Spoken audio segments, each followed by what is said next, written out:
ರಾಜ್ಯ ಕಾಂಗ್ರೆಸ್ನ ಯುವ ಘಟಕದ ಅಧ್ಯಕ್ಷನಿಗೆ ಸದ್ಯ ಬಂಧನದ ಭೀತಿ ಎದುರಾಗಿದೆ. ಡಿಸಿಎಂ ಡಿಕೆಶಿ ಭೇಟಿಗೆ ದೌಡಾಯಿಸಿ ಬಂದಿದ್ದಾರೆ ಮೊಹಮ್ಮದ್ ನಲ್ಪಾಡ್. ರಾಜ್ಯ ಕಾಂಗ್ರೆಸ್ನ ಯುವ ಘಟಕದ ಅಧ್ಯಕ್ಷ ಮೊಹಮ್ಮದ್ ನಲ್ಪಾಡ್ ಬಂಧನ ಭೀತಿ ಎದುರಾಗಿದೆ. ಬಿಟ್ಕಾಯಿನ್ ಕೇಸಲ್ಲಿ ಶ್ರೀಕಿಯಿಂದ ಲಾಭ ಮಾಡಿಕೊಂಡಿರುವಂತಹ ಗಂಭೀರ ಆರೋಪ ನಲ್ಪಾಡ್ ಮೇಲಿದೆ. ಈಗಾಗಲೇ ನಲ್ಪಾಡ್ಗೆ 2ನೇ ನೋಟಿಸ್ ಅನ್ನ ಎಸ್ಐಟಿ ಜಾರಿ ಮಾಡಿದೆ. ಎಸ್ಐಟಿ ವಿಚಾರಣೆಗೆ ಮೊಹಮ್ಮದ್ ನಲ್ಪಾಡ್ ಹಾಜರಾಗಬೇಕು. ಎಸ್ಐಟಿ ನೋಟಿಸ್ ಕೊಟ್ಟಂತ ಹಿನ್ನೆಲೆ ಡಿಕೆಶಿ ಭೇಟಿಯಾಗಿ ನಲ್ಪಾಡ್ ಚರ್ಚೆಯನ್ನ ಮಾಡಿದ್ದಾರೆ. ಸದಾಶಿವನಗರದಲ್ಲಿರುವಂತಹ ಡಿಕೆಶಿ ನಿವಾಸದಲ್ಲಿ ಮಾತುಕತೆಯನ್ನ ನಡೆಸಿದ್ದಾರೆ. ಬಂಧನ ಭೀತಿ ಹಿನ್ನೆಲೆ ಡಿಕೆಶಿ ನೆರವನ್ನ ನಲ್ಪಾಡ್ ಕೇಳ್ತಾ ಇದ್ದಾರಾ? ಡಿಕೆ ಶಿವಕುಮಾರ್ ಅವರ ಆಪ್ತ ವಲಯದಲ್ಲಿ ಮೊಹಮ್ಮದ್ ನಲ್ಪಾಡ್ ಗುರುತಿಸಿಕೊಂಡಿದ್ದಾರೆ. ಮೊಹಮ್ಮದ್ ನಲ್ಪಾಡ್ ಅನ್ನ ಸೇಫ್ ಗಾರ್ಡ್ ಮಾಡುವಂತ ಕೆಲಸ ಕಾಂಗ್ರೆಸ್ ಸರ್ಕಾರ ಮಾಡ್ತಾ ಇದೆಯಾ? ಎಸ್ಪೆಷಲಿ ಡಿಕೆ ಶಿವಕುಮಾರ್ ಇದರಲ್ಲಿ ಇನ್ವಾಲ್ವ್ ಆಗಿದ್ದಾರಾ? ನಲ್ಪಾಡನ್ನ ಸೇಫ್ ಮಾಡೋದ್ರಲ್ಲಿ ಹಲವು ಪ್ರಶ್ನೆಗಳಿದಾವೆ. ಗಮನಿಸ್ತಾ ಇರಬಹುದು, ಡಿಸಿಎಂ ಡಿಕೆ ಶಿವಕುಮಾರ್ ಅವರನ್ನ ಭೇಟಿ ಮಾಡೋದಕ್ಕೆ ಮೊಹಮ್ಮದ್ ನಲ್ಪಾಡ್ ಬಂದಿದ್ದಾರೆ. ಬಂಧನ ಭೀತಿ ಇದೆ. 2ನೇ ಬಾರಿಗೆ ನೋಟಿಸ್ ಕೊಟ್ಟಿರೋದು ಎಸ್ಐಟಿ. ಏನೂ ತಪ್ಪು ಮಾಡಿಲ್ಲ ಅಂತಂತಂದ್ರೆ ಎಸ್ಐಟಿ ವಿಚಾರಣೆಗೆ ಹೋಗಿ ಬರೋದ್ರಲ್ಲಿ ಏನ್ ಪ್ರಾಬ್ಲಮ್? ಯಾವ ತಪ್ಪು ಆಗಿಲ್ಲ ಅಂತಂದ್ಮೇಲೆ ಎಸ್ಐಟಿ ವಿಚಾರಣೆಗೆ ಹೋಗಿ ಬರೋದಕ್ಕೆ ನಲ್ಪಾಡ್ಗೆ ಏನ್ ಸಮಸ್ಯೆ ಇದೆ?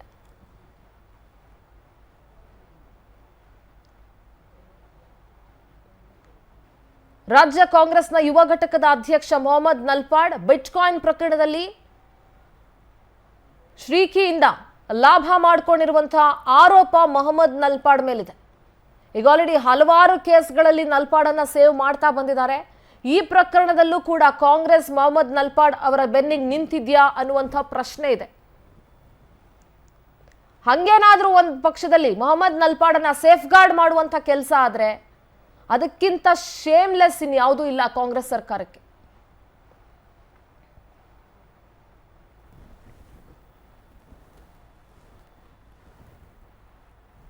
ಈಗ ಆಲ್ರೆಡಿ 2 ನೋಟಿಸನ್ನ ಕೊಡಲಾಗಿದೆ.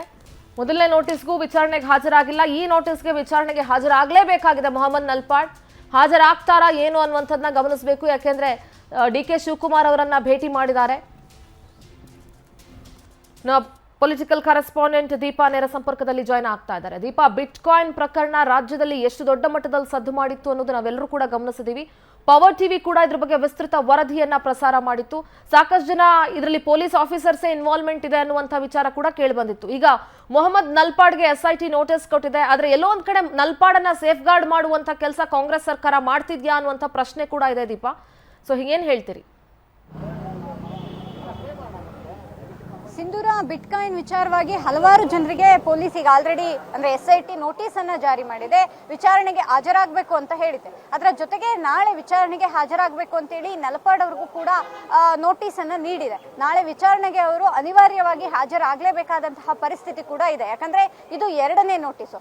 ಆದ್ರೆ ಇದರ ಬೆನ್ನಲ್ಲೇ ಡಿಕೆ ಶಿವಕುಮಾರ್ ಅವರ ನಿವಾಸದಲ್ಲಿ ಅವರು ಕಾಣಿಸಿಕೊಂಡಿದ್ದು ಒಂದಿಷ್ಟು ಮಹತ್ವ ಪಡೆದಿದೆ. ಸಹಜವಾಗಿ ಆಗಾಗ ಡಿಕೆ ಶಿವಕುಮಾರ್ ಅವರ ನಿವಾಸಕ್ಕೆ ಬಂದೋಗ್ತಿದ್ದಂತಹ ನಲ್ಪಾಡ್ ಇದೀಗ ನಾಳೆ ವಿಚಾರಣೆ ಇರೋದ್ರಿಂದ ಸಹಜವಾಗಿ ಒಂದಿಷ್ಟು ಮಹತ್ವವನ್ನ ಪಡೆದುಕೊಂಡಿರುವಂತಹದ್ದು. ಆದ್ರೆ ಒಂದಿಷ್ಟು ಸುಮಾರು ಅರ್ಧ ಗಂಟೆಗಳಿಗೂ ಹೆಚ್ಚು ಕಾಲ ಅವರು ಒಳಗಿದ್ರು, ಡಿಕೆಶಿ ಅವರ ಜೊತೆ ಮಾತುಕತೆ ಮಾಡಿದ್ರು ಅನ್ನುವಂತಹದ್ದಿದೆ. ಆದ್ರೆ ಯಾವುದಕ್ಕೂ ಕೂಡ ಸ್ಪಷ್ಟತೆ ಇಲ್ಲ. ಕಾರಣ ಇಷ್ಟೇ, ಅವರ ಜೊತೆಗೆ ಅಂದ್ರೆ ಅವರು ಬಂದ ಕೆಲವೇ ನಿಮಿಷಗಳಲ್ಲಿ ನಟ ಸುದೀಪ್ ಕೂಡ ಅವರ ನಿವಾಸಕ್ಕೆ ಆಗಮಿಸಿದ್ರು.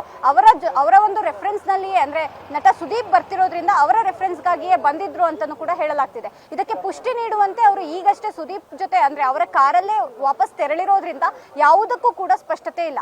ಆದ್ರೆ ಇದೀಗ ಎಸ್ಐಟಿ ನೋಟಿಸ್ ನೀಡಿ ವಿಚಾರಣೆಗೆ ಕರೆದಿರೋದ್ರಿಂದ ಮಾತ್ರ ಇದು ಮಹತ್ವವನ್ನ ಪಡೆದುಕೊಂಡಿದೆ. ಹಾಗಾಗಿ ಕಾದ್ ನೋಡ್ಬೇಕು, ನಾಳೆ ವಿಚಾರಣೆಗೆ ಏನಾದ್ರೂ ಗೈರಾಗ್ತಾರ ಅಥವಾ ಹಾಜರಾಗ್ತಾರ ಅನ್ನುವಂತಹದ್ದು. ನೀವು ಹೇಳಿದಂತೆ ಇನ್ ಕೇಸ್ ಅವರು ಅದೇ ಕಾರಣಕ್ಕೆ ಡಿಕೆಶಿ ಅವರನ್ನ ಭೇಟಿಯಾಗಿದ್ರೆ ಅದು ದೊಡ್ಡ ಮಟ್ಟಿನ ಒಂದು ಸರ್ಕಾರಕ್ಕೆ ಹಿನ್ನಡೆ ಅಂದ್ರೆ ತಪ್ಪಾಗ್ಲಿಕ್ಕಿಲ್ಲ.